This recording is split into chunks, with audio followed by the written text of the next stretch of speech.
Et si je vous disais que la clé de l'abondance, du succès et du bonheur ne se trouve pas dans ce que vous gagnez, mais dans ce que vous donnez?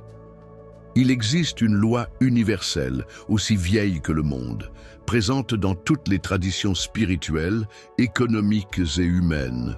Cette loi, c'est celle du donner et du recevoir.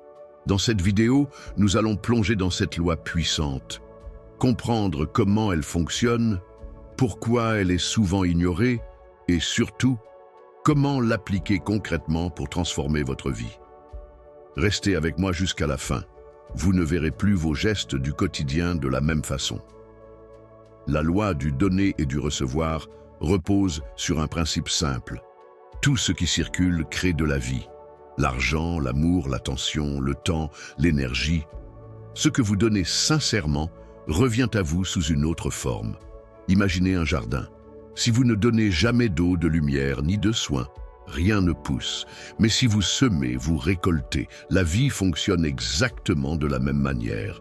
Lorsque vous donnez avec le cœur, sans attendre en retour, vous activez une dynamique invisible qui met en mouvement l'abondance. Mais attention, donner ne veut pas dire se sacrifier. C'est offrir depuis un espace de plénitude, de générosité sincère. Le problème, c'est que beaucoup ne croient pas à cette loi parce qu'ils ont expérimenté l'inverse. Ils ont donné et n'ont rien reçu. Pourtant, il ne s'agit pas d'un échange immédiat ou commercial. La loi du donner et du recevoir est une loi de circulation. Ce que vous donnez revient, parfois d'ailleurs, par une autre voie. Il y a 3 croyances qui freinent la mise en application de cette loi. La première, c'est « si je donne, je perds ». Cette pensée vient d'un esprit de pénurie, où l'on croit qu'il n'y a pas assez pour tout le monde. En réalité, l'univers fonctionne en abondance. Ce que vous donnez revient multiplié si c'est offert dans l'intention juste. La deuxième croyance, c'est « je n'ai rien à donner ». Faux.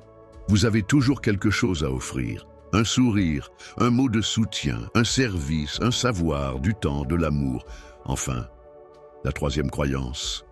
Les autres profitent de ma générosité. Si cela arrive souvent, c'est peut-être que votre manière de donner vient d'un besoin de validation ou d'une peur de dire non.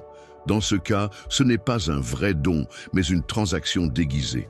Le vrai don est libre, sans attachement, et vient de l'abondance intérieure. Sachez que quand vous donnez sincèrement, vous envoyez un signal fort à l'univers. J'ai suffisamment pour partager. Et ce signal attire à vous des opportunités, des rencontres, des synchronicités. Vous avez sûrement déjà vécu cela. Vous rendez service à quelqu'un et quelques jours plus tard, une solution inattendue se présente à vous. Cela n'a rien de magique. C'est la loi du flux. Ce qui circule revient. Mais pour que cela fonctionne, vous devez aussi être capable de recevoir. Beaucoup de gens sont généreux, mais ils refusent qu'on les aide. Ils disent « Non, c'est bon, je me débrouille ». Or, si vous bloquez le recevoir, vous bloquez aussi le donner. Apprendre à accepter un compliment, un cadeau, une aide, c'est honorer l'équilibre de la loi. Voici comment intégrer cette loi dans votre vie dès aujourd'hui. 1. Commencez chaque journée avec une intention de donner. Posez-vous la question. À qui puis-je faire du bien aujourd'hui? 2. Offrez quelque chose à chaque interaction, même un sourire ou une parole bienveillante. 3. Soyez attentif à ce que vous recevez. Dites merci avec le cœur, même pour les petites choses. 4. Créez un rituel de dons régulier. Temps, argent, objets, talent. Donnez sans vous vider. 5. Cultivez la gratitude. Elle amplifie la fréquence de réception. Plus vous pratiquez, plus cette loi devient naturelle, fluide et profondément transformatrice. Mais attention aux dons destructeurs. Donner ne signifie pas tout accepter, ni se sacrifier pour les autres. Un don fait dans la douleur, dans l'attente ou sous pression peut devenir toxique. Ce n'est pas parce que vous donnez beaucoup que vous êtes dans l'abondance. Parfois, il faut apprendre à poser des limites, à dire non, pour pouvoir donner mieux, avec le cœur, et non avec la peur. La loi du donner et du recevoir n'est pas une obligation morale, mais une clé d'alignement. Si vous appliquez cette loi avec sagesse, elle transformera votre relation à l'argent, aux autres et à vous-même.